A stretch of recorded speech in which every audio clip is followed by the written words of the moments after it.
최근에 모 방송국에서 타블로 스탠포드를 가다 이런 제목의 다큐멘터리를 방영했습니다.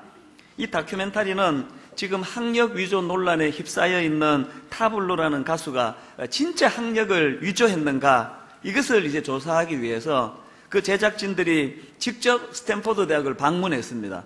그리고는 타블로의 지도 교수를 만나고 또 학교 관계자 담당자를 만나고 그리고 학교에서 발행한 성적 증명서, 졸업 증명서 이런 것들이 이게 진짜인지를 점검을 하고 그리고 심지어는 그 타블로가 학교 다닐 때 있었던 인근 사람들, 동문들 그런 사람을 일일이 만나서 이제 인터뷰를 하고 그렇게 해서 이제 모든 의혹이 다 풀렸다 이제 그런 내용의 다큐멘터리가 나갔습니다. 그리고 그 다큐멘터리가 나가고 얼마 있지 않아 가지고 공식적으로 검찰에서 수사 결과를 발표했습니다. 조사를 해보니까 타블로는 스탠포드 대학을 졸업한 게 사실이다. 이 정도 나가면은 이제 객관적인 자료는 다 나온 거 아닙니까? 그런데 제가 참 놀랐던 것은 그럼에도 불구하고 여전히 안 믿는 사람들이 있다는 겁니다. 못 믿는다. 그건 방송의 교묘한 짜집기다. 검찰의 발표를 누가 믿느냐? 그러면서 여전히 못 믿는 사람들이 많은 겁니다. 이런 분위기를 감지했던지 어쨌든지 그 타블로라는 가수가 인터뷰에서 눈물을 흘리면서 이런 이야기를 하더라고요. 못 믿는 게 아니라 안 믿는 거잖아요. 증거가 없어서 못 믿는 게 아니라 안 믿기로 작정했기 때문에 안 믿는 거 아니냐고 그렇게 울면서 그런 얘기를 하는 거예요. 그러면서 이 젊은 가수가 맨 마지막에 참 제 마음에 남는 한마디를 했습니다.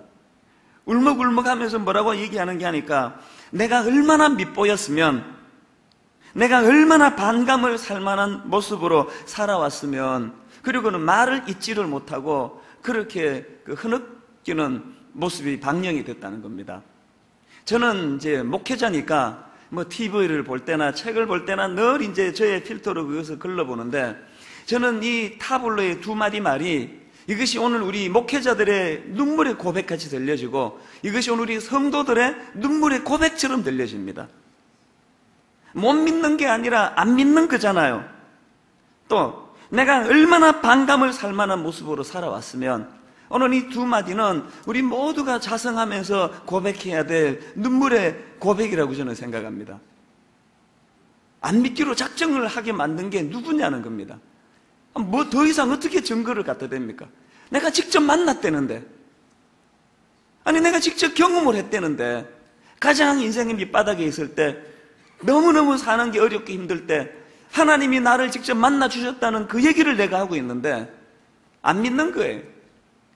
그러니까 못 믿는 게 아니고 안 믿기로 작정한 거예요. 그래서 우리는 가슴을 치며 이렇게 눈물로 고백해야 됩니다. 얼마나 반감을 살 만한 모습으로 우리가 그동안 살아왔으면. 저는 새생명 축제가 벌어지던 지난 몇 주 동안에 이 가수 타블로의 그 눈물의 고백이 이 마음에 항상 머물고 있는 걸 느꼈습니다. 그러고 있던 즈음에 A.W. 토즈라는 분이 했던 말이 또 떠올랐는데요. 한번 들어보세요. 그가 이런 말을 했습니다. 교회의 첫 번째 사명이 땅 끝까지 복음을 전하는 일이라고 한 일반적인 생각은 사실 잘못된 생각이다. 아니 어떻게 이런 도발적인 발언을 합니까? 땅 끝까지 복음을 전하는 지상명령은 예수님이 마지막에 우리에게 주신 명령인데 그게 잘못된 생각이라니요. 이 토지의 진위가 뭔지를 전체 문장으로 한번 다시 들어보시기를 바랍니다. 교회의 첫 번째 사명이 땅 끝까지 복음을 전하는 일이라고 한 일반적인 생각은 사실 잘못되어 있다. 그 복음을 전할 만큼 교회가 영적으로 되어 있는가가 첫째 의무이다. 쇠퇴하고 변질된 기독교를 이방 나라에 전하는 것은 그리스도의 명령을 성취하는 것이 아니다. 저는 새생명 축제 내내 이 토제의 말을 떠올리곤 했습니다. 분당 우리 교회는 과연 새생명 축제를 할 자격이 있는가? 과연 새생명 축제를 해서 안 믿는 사람들을 교회로 초청할 만큼 영적으로 무장되어 있는가? 분당 우리 교회는 지금 쇠퇴하고 변질된 잘못된 교회의 모습을 보여주고 있지는 않은가? 이것이 먼저 선행되지 않고는 전도하면 안 된다는 이야기입니다. 다소 과격해 보이는 토저의 말이지만 오늘 우리 교회의 현실을 비추어 보면은 그 말이 너무나 귀중한 메시지처럼 들려집니다. 지난 몇 주 동안 여러분 참 수고 많이 하셨습니다. 어떤 분들은 바깥에서 하루 종일 오신 손님들 차 대접하시느라고 애쓰시고요. 특별 찬양 지난주 보셨죠? 우리 챔버는요, 어떤 분은 1부부터 4부까지 수고하셨습니다.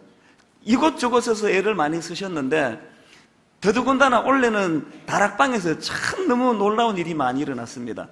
홈페이지 가서 그 사진을 한번 보십시오. 저는 눈물이 핑 돌더라고요. 그 10명 그 식구들이 딱 한 명 초청을 하셨는데 그 한 분을 위해서 벽에다가 환영합니다 문구를 써붙이고 정성껏 케이크를 준비하고 하여튼 온갖 그 마음을 그 환심을 사려고 막 애쓰시는 흔적이 묻어나니까 막 애틋한 마음이 들더라고요.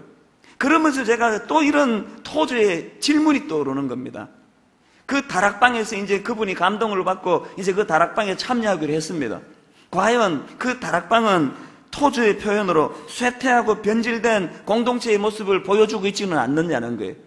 용서라는 건 물 건너간 이야기고, 사랑은 전혀 찾아보기 어렵고 편가르고 미워하고 수군거리고 비방하고, 그런 모습의 다락방을 하고 있다면 다락방 초청 안 해야 된다는 거예요. 초청 안 하는 것이 낫다는 겁니다. 분당 우리 교회는 지금 체질 변화를 위하여 제가 지금 심히 고심하고 있습니다. 내년부터 이제 뭔가 좀 체질이 변화되기 위하여 뭘 준비해야 되는가. 이제 우리끼리 잘 먹고 잘 사는 그 이기적이고 탐욕적인 의미에서의 우리 교회면 큰일 납니다. 그래서 미셔널 처치, 주의 복음을 전가하고 이웃에게 사랑을 전가하고 이 성남 지역에 분당 우리 교회가 할 수 있는 선한 일들을 다 하기를 저는 원하는데요. 그러면서 자주자주 마음으로 생각을 합니다. 우리가 이웃에게 복음을 전하고 이웃에게 사랑을 전하기 전에 뭐부터 해야 된다고요?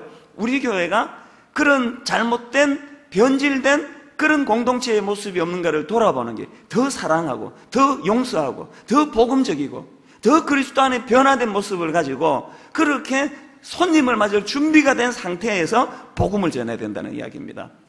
이런 맥락에서 저는 오늘 본문 말씀을 가지고 말씀을 전하는 저부터가 여기에 다 해당이 됩니다만 우리 모두가 다 좀 아픈 마음을 가지고 본문을 살펴보면 좋겠는데요. 우리는 이렇게 주님 주신 사명을 잘 감당하기 위해서 이웃에게 복음을 전하기 위하여 두 가지 균형을 잘 갖춘 성숙한 크리스찬이 되어야 됩니다. 그 첫째가 뭐냐 하니까 인격적 성장입니다. 이 인격이 성장하지 않는다. 여러분, 하나님이요 교회를 온전케 하고 성숙케 하기 위하여 또 주의 복음을 온전히 전가하도록 두 가지 도구를 주셨다고 말씀합니다. 하나는 내용물이에요. 컨텐츠예요. 성경을 주셨고요. 그리고 또 하나는 이 성경을 전할 수 있는 사람을 주셨습니다. 성경에 보니까 이 두 가지 목적이 똑같다는 걸 저는 느끼는데, 자, 먼저 디모데후서 3장 16절에 보면 성경을 주신 목적을 이렇게 설명합니다. 모든 성경은 하나님의 감동으로 된 것으로 교훈과 책망과 바르게 함과 의로 교육하기에 유익하니, 그 다음 목적을 보십시오. 이는 하나님의 사람으로 뭘 하러? 온전하게 하며 모든 선한 일을 행할 능력을 갖추게 하려 함이라. 이게 내용물 성경을 주신 이유고요. 그 다음에 이것을 전하는 사람을 주셨는데 그 목적이 에베소서 4장 11절에 나옵니다. 그가 어떤 사람은 사도로, 어떤 사람은 선지자로, 어떤 사람은 복음 전하는 자로, 어떤 사람은 목사와 교사로 삼으셨으니, 목적을 이렇게 설명합니다. 그 다음 12절, 이는 성도를 온전하게 하여 봉사의 일을 하게 하며 그리스도의 몸을 세우려 하심이라. 여러분, 앞에서 성경을 주신 목적하고 그 사람을 주신 목적이 똑같다는 거 느껴지지 않습니까? 그러니까 하나님께서는 이 두 가지를 주셨어요. 그런데 제가 주장하는 것은 뭐냐 하면은 기독교 역사 2000년 동안 이 하나님의 말씀인 성경을 폄하하려고 얼마나 무서운 공격과 시도가 있었냐는 겁니다. 김용옥 씨 같은 사람들을 통해서 사단은 끊임없이 이 성경은 하나님 주신 책 아니다, 성경은 가짜다, 이것을 논증하려고 2000년 동안 공격이 있어 왔다는 거예요. 그러면 여러분 보세요. 두 가지를 주님이 주셨는데 그 중에 한 가지인 성경을 짓밟으려고 폄하하려고 그런 무서운 공격이 시도됐다면 논리적으로, 상식적으로 당연히 또 한 도구인 사람을 향한 공격이 얼마나 많겠냐고요. 복음을 전하는 저와 복음을 듣는 여러분 사이를 이간질시키려는 얼마나 무서운 공격이 있겠냐고요. 새세민 축제를 앞두고 태신자를 결정하면 그 복음을 전하고자 하는 그 성도님과 그 태신자 사이에 복음을 들어야 되는 사람 사이에 얼마나 많은 이간질을 사단이 공작을 하겠냐고요.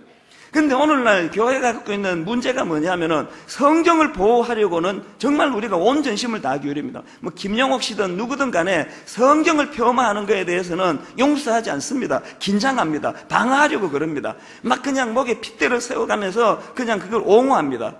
그런데 이상한 것은 왜 사람과 사람 사이에 이간질시키는 사단의 공격에는 이렇게 무방비하냐는 겁니다. 목사가 뭐가 힘든지 아세요? 설교하는 게 힘들다고요? 예, 힘듭니다. 설교하는 것도 힘듭니다. 준비하는 건 더 힘듭니다.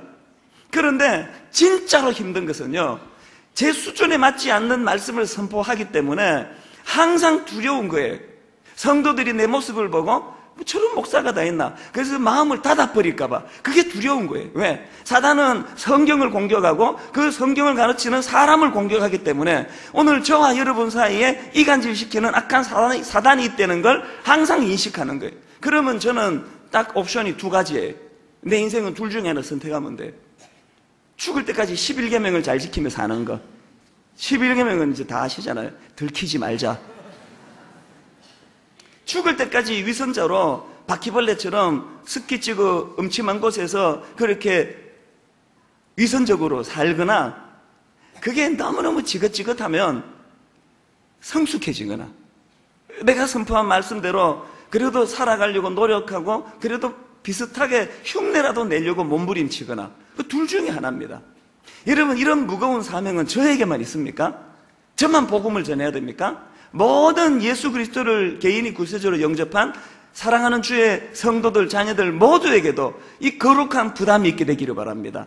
여러분, 인격적으로 더 성숙해야 됩니다. 그래 갖고는 안 됩니다.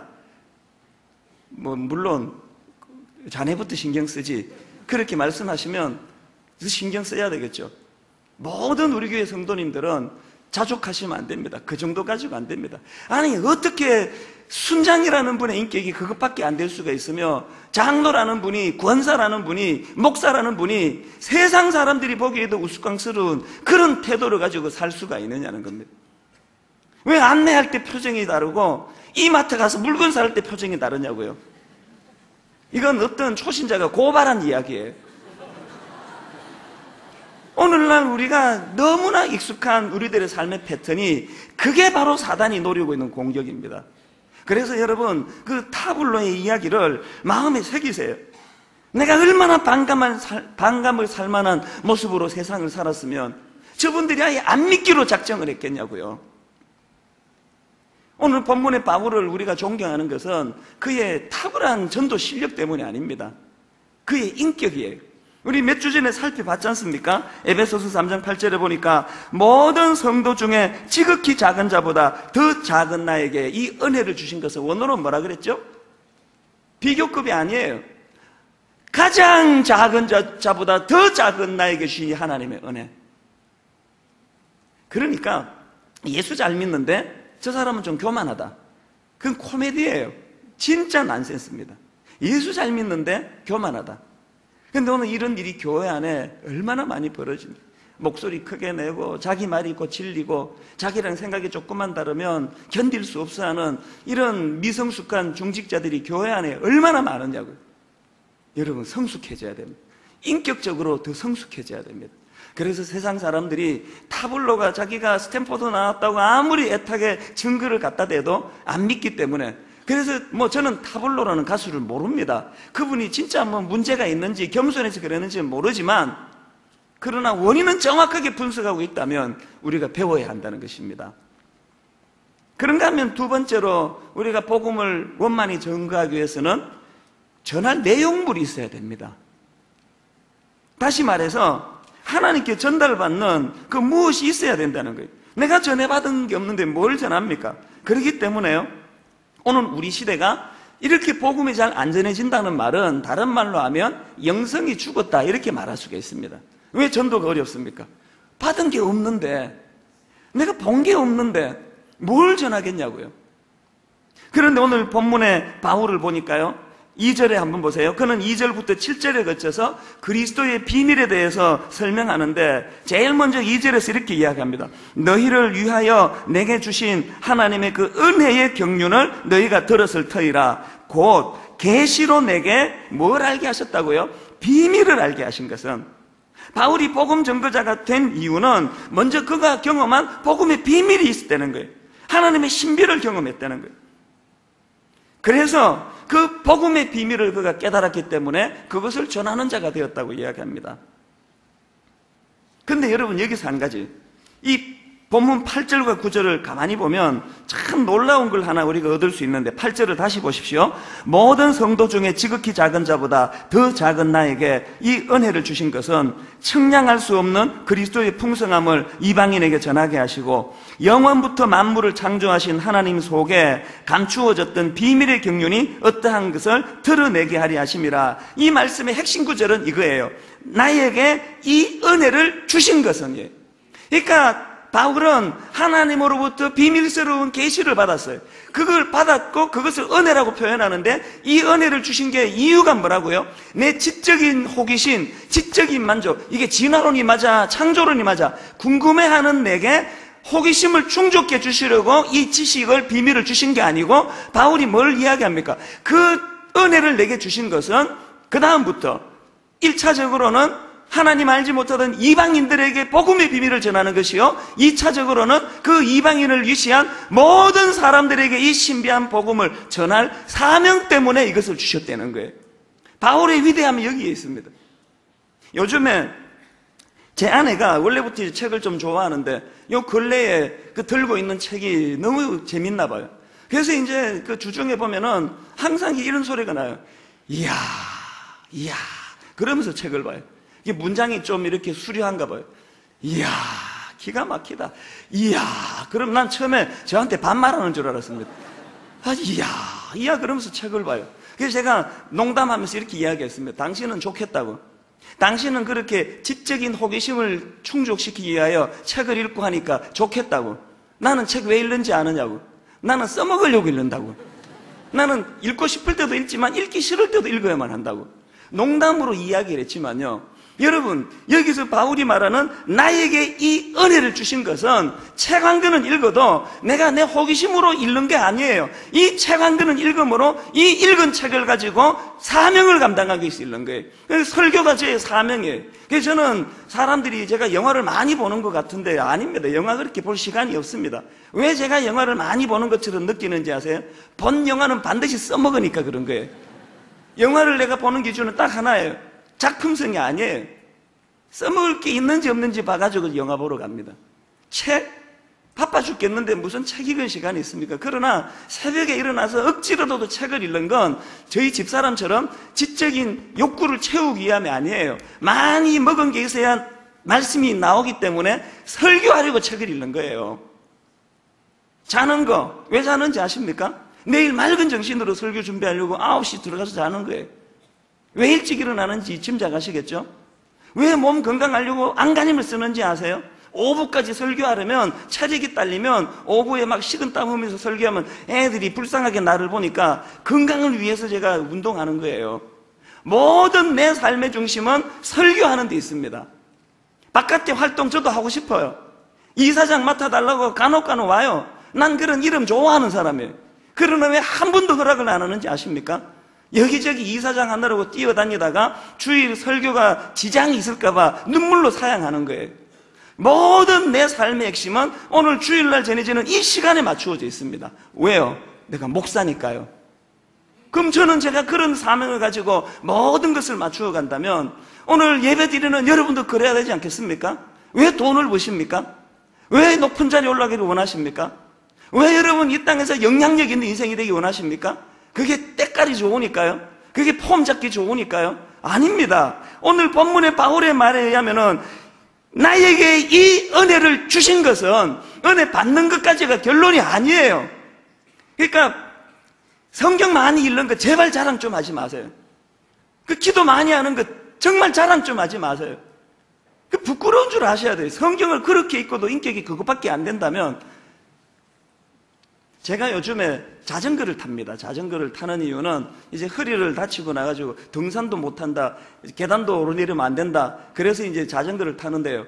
제가 얼마나 이제 하나 잡으면 또 막 거기에 몰두하는 성격이라서 그런데 초보가요, 월요일 날마다 분당에서 출발해서 천호대교까지 갑니다. 자전거를 타고 천호대교 시속 22km로 그거 한 4시간 타고 집에 오면은요, 누워도 힘들고 앉아도 힘들고 정신을 차릴 수가 없는데 안간힘을 쓰고 제가 월요일마다 자전거를 타요. 그런데 자전거를 타기 전에는요, 아침을 잘 먹어야 됩니다.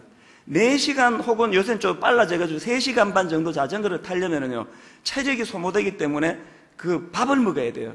이 탄수화물을 먹고 또 어떤 분들은 초콜릿을 가지고 간대요.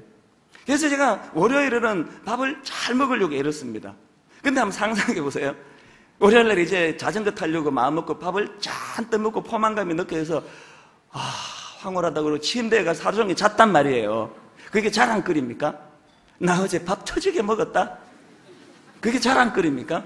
오늘 우리 교회의 모습이 그런 거예요. 나 기도 많이 했다는 거예요. 그래서 어떻게 됐는데? 그냥 했다고.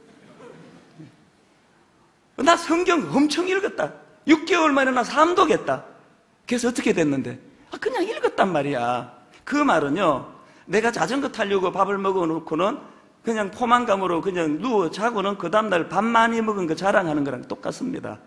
이제 성경 많이 읽은 거 자랑하지 마세요. 성경을 읽어서 그 다음에 이 은혜를 나에게 주신 것으로 해서 바울처럼 연결할 수 있는 문장이 있는 분들만 자랑하시기를 바랍니다. 오늘 이게 우리에게 주시는 하나님의 메시지입니다. 이번 가을 특세는요, 이 삶이 따르는 강사님들을 이제 모셨잖아요. 그래서 이제 특세에 안 오신 분들이 많아서 제가 좀 요약을 해서 좀 설명을 드리려고 하는데요. 제가 가만히 보니까 그 행동이 따르는, 삶이 따르는 또 특수사에 가시는 이분들에게 공통점이 있더라고요. 하나는 모두가 다 힘든 말씀에 순종한 분들이에요. 그런가 하면 또 두 번째 공통점이 있는데, 약간 죄송한 표현인데, 하나같이 표현이 좀 어눌하시고 약하세요. 그래서 내가 앉아서 몇 번 생각했었는데, 야, 저렇게 감동적인 표현을 왜 저렇게 하고 넘어갈까? 뭐 이런 생각을 몇 번 했습니다. 그런가 하면 세 번째로 공통점이 있는데 보니까요, 하나같이 말씀은 어눌한데 그런데 거기에 복음의 능력이 나타나는 거예요. 그 강사님 중에 한 분은요, 시각장애인이세요. 이분은 후천적 시각장애인이에요. 얼마나 답답하시겠어요. 대기업에 있다가 사업을 하다가 완전히 무너졌습니다. 그래서 빈털터리가 됐는데 그 정도가 아니고 빚더미에 올라앉았는데 빚을 갚을 수 없어가지고 감옥에 갔습니다. 이거 뭐 막장 아닙니까? 시각장애인 됐죠? 한 푼 없는 빈털터리 됐죠? 게다가 남의 빚까지 못 갚아가지고 지금 감옥 가 있죠? 그런데 하나님이 말도 안 되는 사명을 주신 거예요. 너같이 불우한 이웃을 네가 섬기는 일을 하라는 거예요. 그런데 놀라운 것은 이분이 그 감옥에서 은혜를 받았어요. 그래서 바울이 오늘 고백한 것처럼 나에게 이 은혜를 주신 것은, 그러면서 그 말도 안 되는 하나님의 요구에 순종하기 시작했습니다. 제가 오늘은 그 바깥에서도 오늘 예배가 드려지기 때문에 설교를 길게 할 수 없어서 다 설명 못합니다. 다 생략하고 결과만 말씀드릴게요. 이 시각장애인 빈털터리 이분이요, 지금 강원도 횡성이라는 그 골짜기에다가 폐교된 그 초등학교를 가지고 거기서 지금 치유 사역을 하는데요. 얼마나 거기에 능력이 나타나는지, 제가 이분을 알게 된 것은 우리 교회의 성도님의 남편이 알코올 중독자가 되셨어요. 거기 가서 나았다는 거예요. 이 소문이 이제 슬슬 나가지고요, 미국에서 그 마약 중독한 애들이 와요. 그날도 이 목사님이 누구를 여러 명 데리고 오셨어요. 그 중에 청년 하나가 보니까 그분이 그러더라고요. 멀쩡하게 생겼는데 내가 마약 중독자였다고. 시카고에서 갱단에 가입을 하고 마약 중증 중독자였대요. 완전히 이제 이거는 피폐한 인생이 됐는데, 그 어머니가 뭐 정신병원에도 데려가 보고 무슨 수를 써도 안 나아가지고 이분이 이 소식을 듣고 여기 데리고 온 거예요. 근데 그 마약 중증 아이에게 너 강원도 횡성에 치료받으러 가자면 얘가 가겠습니까? 미국에서 태어난 사람인데. 뭐 2살 때 왔다든가 태어났다든가 그런데. 그래서 이분이 속인 거예요. 자기 엄마가. 바람 쐬러 한국에 놀러 가자. 그러고는 거기다 집어넣고 부모님은 미국 가버리신 거예요. 그 청년 표현으로요, 와보니까 냄새나고 막 그 폐교에다가, 그리고 식사는 수제비밖에 안 준대요. 미국에서 와가지고 시각장애인이죠. 무슨 말하는지 한국말 못 알아듣죠. 거부감 많이 가죠. 그런데 마약 중독이 치유가 되는데 어떡합니까? 그 젊은이가 마약 중독 치유가 돼가지고 그 하나님의 은혜에 감격해가지고요, 그분이 미국에 굉장히 좋은 신학교에, 그 신학교를 졸업하고 목사 안수 받을 이번에 나왔다는 거예요. 능력이 나타나요. 그런가 하면은 마지막 날 강사로 오신 이분은요, 쪽방촌이라고 영등포에서 그 쪽방촌 사역을 하는데, 이 목사님이 지금 얼마나 능력 있게 복음을 전하는지 모릅니다. 그 목사님이 하시는 말씀이요, 지금 쪽방촌 복음화율이 60% 내지 70%랍니다. 무섭게 복음이 전해지는 거예요. 이분도 그날 밤에 또 혼자 안 오고 누군가를 데리고 오셨더라고요. 근데 보니까 이 능력 있는 분들은 집회 갈 때 꼭 누군가를 데리고 다니더라고요. 참고로 저는 혼자 다닙니다. 근데 이분이 같이 오신 분이 곱상하게 생겼는데 대화하다가 보니까 이렇게 이야기해요. 자기가 전과 27범이래. 깜짝 놀랐습니다. 무서워지기 시작하더라고요. 그래서 제가 이 호기심이 많아가지고 두들겨 맞으면 어떡하나 걱정은 됐지만 이렇게 질문했습니다. 근데 선생님, 나 질문이 하나 있는데 어떻게 사시면 전과 27범이 되실 수 있습니까? 그랬더니 이분이 학교 다닐 때부터 조직 세계에서 헤어나오지를 못해요. 전과 27범이에요. 그런데요, 모든 그 공동체 사람들이 저 사람은 안 된다, 못 고친다, 내보내야 된다, 이건 불가능한 일이다, 회복이. 심지어는 담임 목사님, 사모님조차도 내보내야 된다 그러는데, 그 목사님이 복음의 능력으로 그 사람을 변화시키셨어요. 전과 27범이요, 사명을 깨닫고 이 은혜를 내게 주신 것은 이에요. 그래서 이분이요, 놀랍게 41살에 고등학교에 들어갔답니다. 왜? 무식하면은 복음을 못 전하니까 내가 배워야 되겠다, 사명을 가지게 됐어요. 이런 능력이 어디서 나타나느냐고요?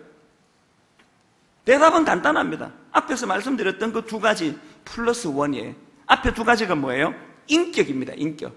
그 종들의 어눌한 말, 이게 아니고 그들의 인격이에요. 그 쪽방촌 사역 하셨던 그 목사님이 그러시더라고요. 한 번은 어떤 아줌마 집에 전도하러 들어갔는데 그 아줌마가요, 토마토를 썰어 와가지고 이게 포크로 주는 것도 아니고 이렇게 손으로 뚝 떠가지고 입에 넣어주는데, 손에서 보니까요, 떼국물이 쭈르르 흐르더래요. 그런데 여러분, 그 순간에 이 목사님 표현으로요, 그분이 이렇게 표현했습니다. 그 꾸정물이 뚝뚝 떨어지는 토마토를 낼름 받아 먹었습니다. 그렇게 표현하더라고요. 그렇게 떼국물이 흐르는 토마토를 받아 먹으니까 그 아줌마가 이렇게 이야기하더랍니다. 오메, 이 사람은 진짜네. 무슨 뜻이에요? 맨날 전도지 들고 말만 가지고 사랑하는 사람들을 많이 만나 놓으니까 오메, 이 사람은 진짜네. 실험한 거예요. 테스트한 거예요.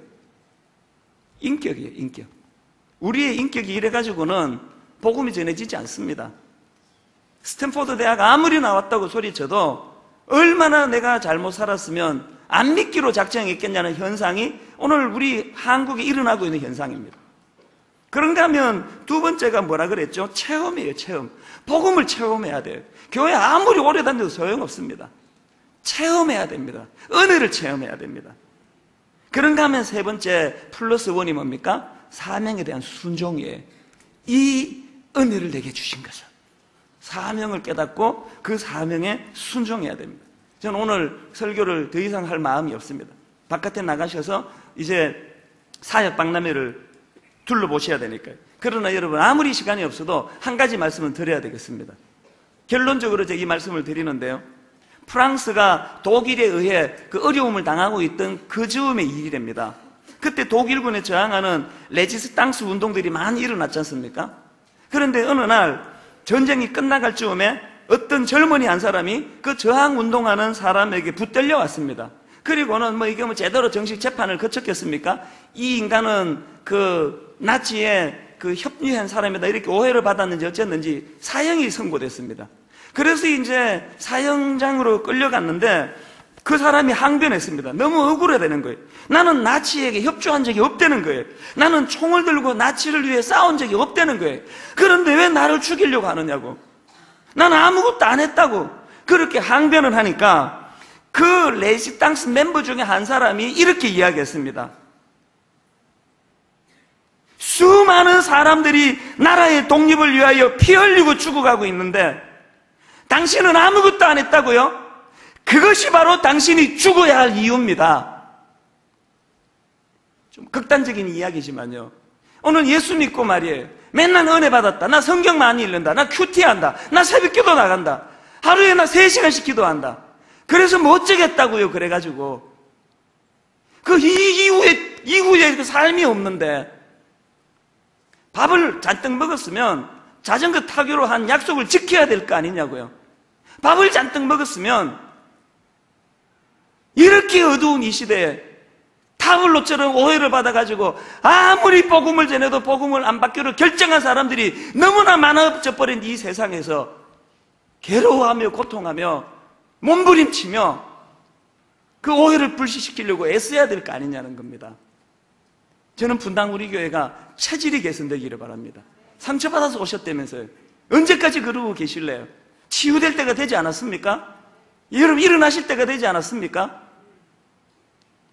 오늘 설교 제목을 마음에 담으세요. 설교 제목이 아니라 오늘 본문 말씀 성경의 제목이에요. 나에게 이 은혜를 주신 것은, 그렇게 하고 끝내지 마시고 그것이 여러분 삶의 출발이 되시기를 주님 이름으로 축원합니다. 오늘 설교는 영상으로 결론을 맺겠습니다. 같이 보시겠습니다.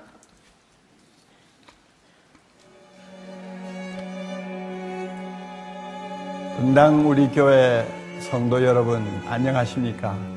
정말 반갑습니다.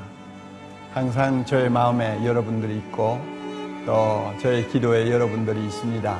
분당 우리 교회 큰 교회라고 해서 여러분이 오셨는데 부탁드립니다. 음지에서 노는 신자가 되지 마세요. 양지에서 뛰는 헌신하는 신자가 되기를 바랍니다.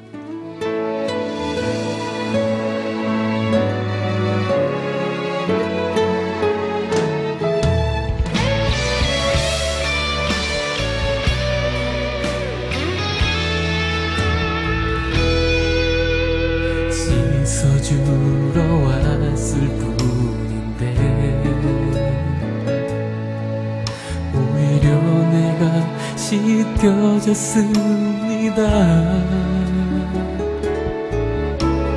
고쳐주러 왔을 뿐인데 오히려 내가 치료되어 갑니다.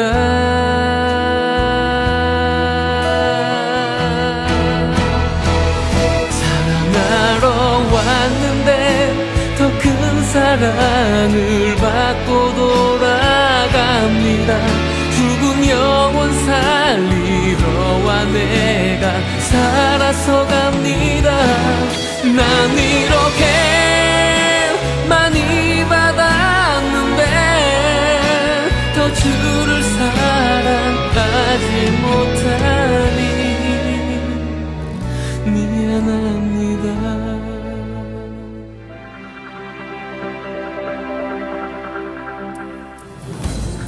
아무래도 저는 이제 중등부를 섬기다 보니까요, 중등부 아이들이 사춘기가 심하잖아요. 그 아이들과 함께 울고 웃을 일이 많이 있어요. 그런데 그것을 같이 나눌 수 있는 아름다운 교사 공동체가 있다는 것이 참 감사하고요. 겸손하게 말없이 섬기는 그런 모습들에서도 사실 예배와 또 다른 또 은혜를 또 잘 받고 있고요. 망설이지 마시고 지금이 기회라고 생각하시면 됩니다. 저는 좀 더 일찍 시작하지 못했던 게 사실은 좀 아쉽습니다. 지금이 바로 결단하실 때라고 생각합니다.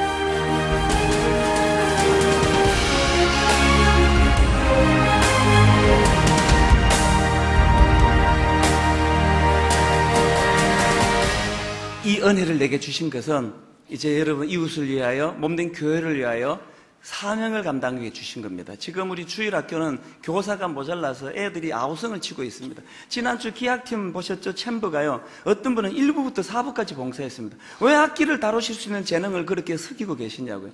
찬양대로, 찬양팀으로. 우리 주차 봉사하시는 분들은요, 저분들 어떤 분은 1부부터 4부까지 봉사하십니다. 왜 어떤 분은 너무나 힘들게 봉사하고 어떤 분은 아무 일도 안 하느냐고. 1인 1봉사. 그래서 오늘은 본당에서 예배가 1부 예배가 드려지고 2부는 마당에서 시작이 됩니다. 제가 예배를 일찍 마쳐 드리는 이유가 거기에 있습니다. 그냥 돌아가지 마시고 다 한번 둘러보시고, 그리고 내가 섬겨야 할 영역, 특히 이웃사랑부, 이 성남시 분당 성남 지역을 섬기는 일에 여러분들 많이 자원해 주시기를 부탁을 드립니다. 이제 우리 이 찬양입니다. 다 표현 못해도 나 표현하리라, 다 고백 못해도 나 고백하리라. 가사를 생각하며 찬양합니다. 다 표현 못해도 나 표현하리라, 나 고백 못해도 나 고백하리라, 나 고백하리라. 다 알 수 없어도 다 알 수 없어도 나 알아가리라, 나 알아가리라. 다 닮지 못해도 다 닮지 못해도 나 닮아가리라.